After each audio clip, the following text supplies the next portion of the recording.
Hi next right Bhadradri Kothagudem జిల్లాలో కటకటాల పాలైన కీచక ఉపాధ్యాయుడు. భద్రాద్రి కొత్తగూడెం పట్టణంలో సింగరేణి పాఠశాలలో తెలుగు ఉపాధ్యాయుడికి పనిచేస్తున్న వేణు విద్యార్థినుల పట్ల అసభ్యంగా ప్రవర్తించాడు.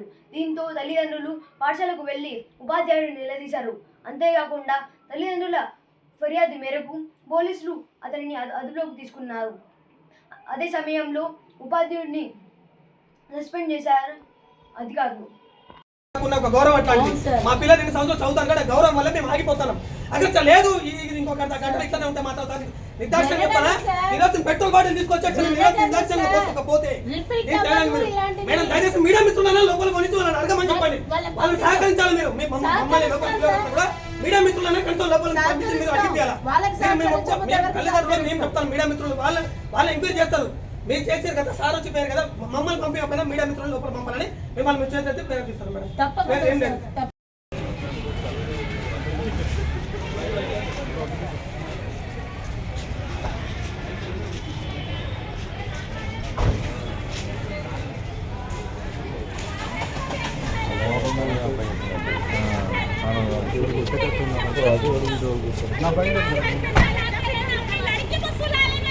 వారు తీసేయాలి స్కూల్ నుంచి, మాకు న్యాయం చేయాలి. అసలు ఏ పిల్లలు కావద్దు. మా యొక్క తల్లిదండ్రుల డిమాండ్ అంటే అదే ఉండాలి కాబట్టి మా పిల్లలకి ఎట్లా జరుగుతుంది వాడిని ఉట్టి డిస్మిస్ చేసి ఇంటికి పంపించాలని చెప్పండి. ఏ ఆడపిల్ల పైన కూడా మీద ప్రవర్తించకూడదు. వాడు మా పిల్లలకి ఇట్లా జరిగింది ఈ స్కూల్ నుంచి తీసుకొచ్చి వేరే స్కూల్ ఏమన్నా వాడి ప్రవర్తన వేరే స్కూల్లో కూడా అదే విధంగా ఉంటుంది.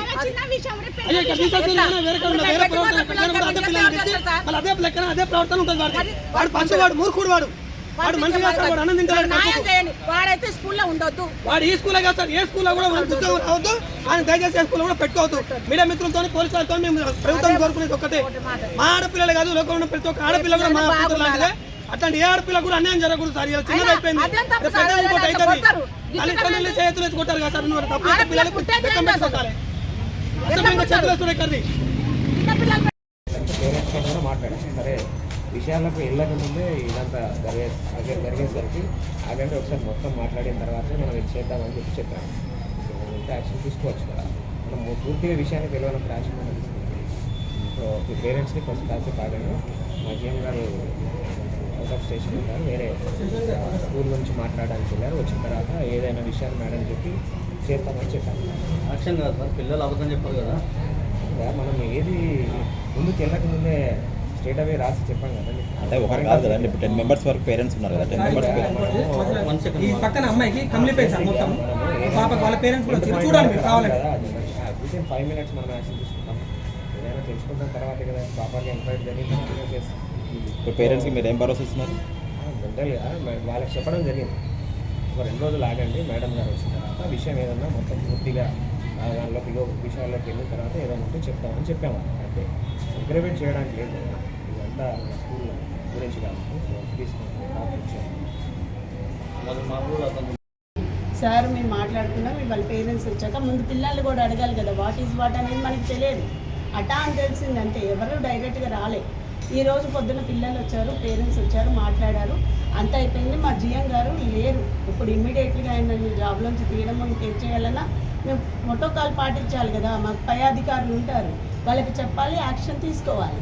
అలా తీసుకోవడానికి ఏం చేస్తామంటే కరెస్పాండెంట్ సార్ ఇమ్మీడియట్లీ వచ్చారు, పేరెంట్స్తో మాట్లాడారు. మా జిఎం గారు ఊళ్ళో లేరండి, మేము ఇప్పుడు పంపించేస్తాం, ఇమ్మీడియట్లీగా ఆయన తీసుకొని ఖచ్చితంగా యాక్షన్ తీసుకుంటాం. సీరియస్ మీ పిల్లలు మా పిల్లలు నిజంగా సార్ 8 గంటలు మా దగ్గర గేట్ దాటి వస్తున్నారంటే మా పిల్లలు, మేము లేడీస్ని, మాకు తెలుసు కదా ఆ పిల్లలతో. అలా ఈ నెల సర్వీసులో నేను ఎప్పుడు కూడా ఇలాంటివి చూడలేదు.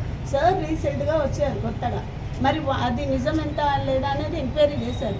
ఆ ప్రాసెస్ నడుస్తుంది. ఆ పేరెంట్స్ కూడా అదే చెప్పాం, మేము ఇమ్మీడియట్లీ యాక్షన్ తీసుకుంటాం, మండే కల్లా సార్ ఇక్కడ ఉండరు, మీరు వెళ్ళిపోండి అని కూడా చెప్పాం. వాళ్ళు ఓకే అన్నారు, అగ్రీ అయ్యారు. బయటకు వచ్చారు. మళ్ళీ వాళ్ళు బయట డిమాండ్ ఏంటంటే ఇప్పుడు ఆయన క్లాసులకు వెళ్ళొద్దంటే క్లాసులకు వెళ్ళలేదు సార్ ఆయన పొద్దున్న ఫస్ట్ పీరియడ్ లేదు సార్, లేదు సార్ వెళ్ళిపోయారు సరే, మీరు అన్నది బాగానే ఉంది. మేము ఎంకరేజ్ చేయట్లేదు, ఇక్కడ గొడవ చేయట్లేదు. పంపించేయండి అని చెప్పేసాం. మేము అన్నది చాలా వాటి వాస్తవం. మీరు యాక్షన్ తీసుకోవడానికి ఇప్పుడు మీ చేతుల్లో లేదు. క్లాసులో ఆయనకి ఏం చెప్పొద్దు అని చెప్పాం మేము. సస్పెండ్ చేశారు. పిల్లలు అయితే అబద్ధం చెప్పి పేరెంట్స్ దగ్గర అబద్ధం చెప్పారు కదా మేడం, ఇక్కడ చేతులు ఎత్తాను ఇక్కడ చేతులు ఎత్తాను అని ఏ పిల్లలు కూడా తల్లిదండ్రులు చెప్పకుండా అబద్ధం అయితే చెప్పారు కదా.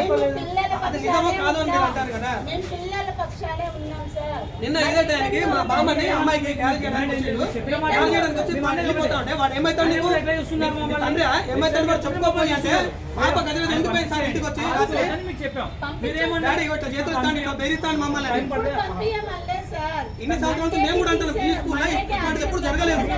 ఇతను వచ్చినాకనే ఇట్లాంటి జరుగుతున్నాయి. ఈ స్కూల్ జరిగిందని మేము అంటున్నాం. ఓకేనా, మేమే పంపించేయండి, మండే వచ్చినాక మాట్లాడుకున్నాం మేడం అని చెప్పాం మేము కూడా. సార్తో మాట్లాడి పంపించేద్దామని వాళ్ళు మాట్లాడుతున్నారు.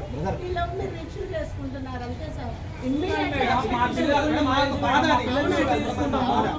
మేము ఇంత కష్టపడి పిల్లలు స్కూల్ పట్టిన మేము కూడా మేడం మేము కూడా స్కూల్లో తప్పు పట్టలేదు. ఈ స్కూల్ 5 సంవత్సరాల నుంచి ఎప్పుడు రాని స్కూల్ మిమ్మల్ని అన్ని అడిగే సంవత్సరాలు మా పిల్లలు చదవలేదు. ఏ ఒక్క రోజు కూడా మేము గేట్ దాటి లోపల కూడా రాము. మేము మా పిల్లలు స్కూల్ వస్తాం. మేము స్కూల్ మంచి స్కూల్ కాబట్టి మేము జాయిన్ చేపించుకుని చదివించుకుంటాం.